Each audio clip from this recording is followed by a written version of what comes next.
So we're gonna put some work into this car and just get it running so we could drive it a little bit this summer.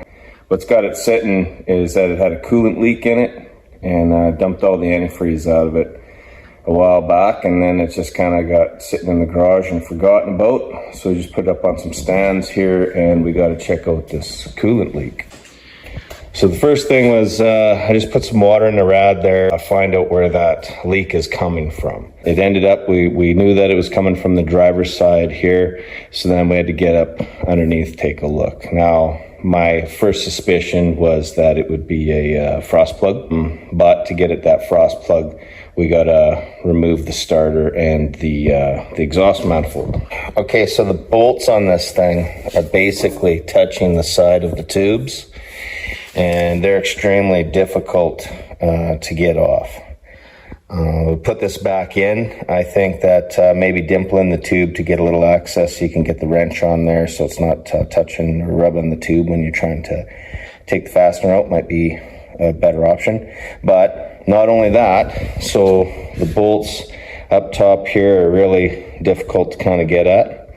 Secondly, we've got basically like a tie rod end that goes through the opening there, so you got to disconnect your steering so that you can get this out of there. And the last thing is the space in here, because it touches up against the gearbox trying to get this out. So it's a little bit of a chore to get this thing out, and you need to remove that starter down there too. Get that starter out of the way so you can get that out. You can see that there's a little like that little dark spot, rust spot. Looks like that's where it's rusted through and it's leaking. So we're going to remove that frost plug, put another one in.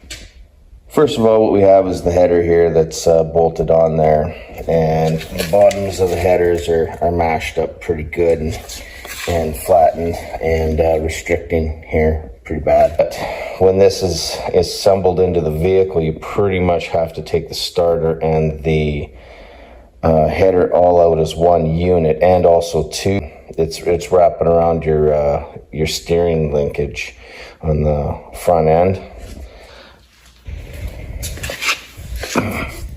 Right in here, we got that and we got that going through, and then those both connect to, it's hard to see there, but that one is right off the steering gearbox. Straight off the bat, I don't want to put these headers back in. I want to switch them out. Got a couple options here. So I thought maybe I could go with these shorter ones, put them in there, but they're not going to work. Problem is our steering box down there, the space in between the steering gearbox and the head, chrome shorty headers, just not going to work for us. That leaves us to the factory option. So now here's the factory option here, and the idea is on this driver's side header, when this is bolted up to the head, it sits up high over top of that gearbox.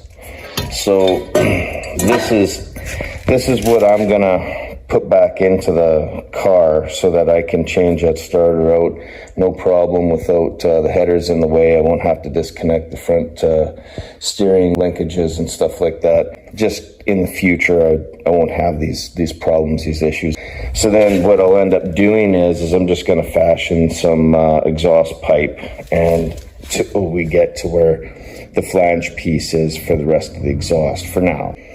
So now in choosing the factory exhaust, we still got some issues to overcome, because the way that this rests inside there, when you bolt it up to the head, like this, now it's going to be hard to get them bolts in underneath, reaching down underneath there, trying to put them bolts in. So what I did was I came up with these here. All this is just a piece of pipe. And then I'm putting a bolt in on this end of the pipe, and I just cut the head off the other bolt, and I slide that into this end of the pipe, and I drilled these holes on the ends, and then I just plug weld those bolts into place. And now these bolts are going to stick out. They're going to stick out far enough past the edge of the header or the exhaust manifold, and I can reach them now, socket, wrench, whatever. There's only one problem before we start assembling the exhaust on this thing, is that we gotta a broken bolt in our head right here. So I'm just going to get a 3/8 nut. I choose the larger nut because I want to be able to capture enough weld in the center of this nut and on that stud to hopefully get it and weld this on the end, and then turn that out of there and then clean up the hole, and then we should be good. This is the only broken bolt that there is. And again, with them exhaust, whether it's going to be the exhaust manifold or the exhaust header, short or long, what happens is that the head of the bolt rests too close to the tube on the header or the exhaust.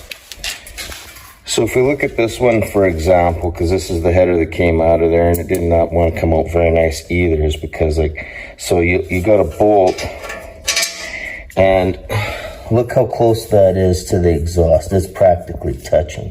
In this instance, you're lucky if you're gonna have to try and get your wrench on there in a certain manner, and then it'd just be like 1/8 of a turn at a time or something to try and work that out of there. Now, you take that out. So I just put the prototype in there, and you can see now, like, that could be touching the tube, it doesn't matter. But you can grab the end with a wrench or a socket or whatever, and obviously once you get your tool on there, it's going to be easier to assemble or remove. So that was the purpose behind these bolts.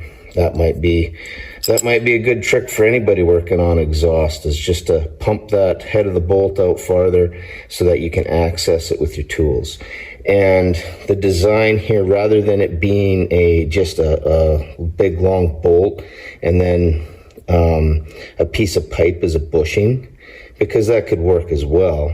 But the idea being is that the head of the bolt is tacked onto the pipe here. This is hollow, and then on the other end, you've tacked on the end of the fastener. And so basically, the idea is the strength is in the tube here. This is your turning point. You've got more, I don't know if you want to call it surface area that goes down to this, transfers that. So this would be the application of your torque trying to get this fastener out. Hopefully that makes sense to you guys. We ended up building a piece of exhaust tubing here, and this is going to replace where the header was. So the long tube header is connected right here. So this is going to make that connection, and then this one over here is going to connect to the factory manifold up on the engine there. We got our T-bolts here, so that when we put those in, all we got to do is just tighten these nuts on the bottom. And then what I did on both ends is I've got a welded flange on either end here, and then I've got a piece of pipe that's going to fit inside, sleeve inside both ends. And I've fit it and tried it. It looks like it's all going to work real good. And then we've just got 3 bolts on this side here, and we just tacked some nuts on the end. So all you got to do is just bolt that from the other side. If you had to, you could remove this pipe to get it your starter, but I don't think that that's gonna be necessary to have to do that, but you could if you had to. To assemble this factory manifold onto the engine here, what we did was we just got some bolts and we just cut the heads off, and so we just got these as some studs to line everything up. And we've got our gasket here, so that's gonna line up the gasket and the manifold, and then we're gonna push that on there, and then we've got our bolts that we bolt that on. We weren't successful trying to get that broken bolt out, so we'll have to live with it for now. As I was welding nuts on it to try and turn that out of there, all it did was just break in deeper. We got that manifold put in there, and as you can see, all of our bolts now stick out past the edge here. So from the top, we can now get a wrench or a socket on there, and we can torque those down. Easy access, don't have any problems there. Whereas before, you kind of had to reach underneath this manifold and feel around and try and get something in there. And then Also too, these were the pins that we used. We just cut the heads off a couple bolts, thread those in there, and then line everything up, get our bolts started, remove those pins, replace them with the bolts. Again, we've got our broken bolt there that we weren't able to remove. We're gonna live with that for now. And then underneath, there's our exhaust piece that we built, and now we don't have it up around our steering components here. We have lots of access to get in, change this starter if we had to. Even if we could disconnect it here and up there to remove this whole piece altogether if we wanted to get more access to replacing that starter if we had to. So all said and done, pretty satisfied with the end results here. Well, we got the beast running. It's gonna need some more attention. We got her all started up and checking the fluids, checking the oil pressure, checking everything over. Likely gonna need a tune-up. It's been sitting for several years, but we got it running, sitting outside the garage here, percolating and going over it to see what all we need to do next.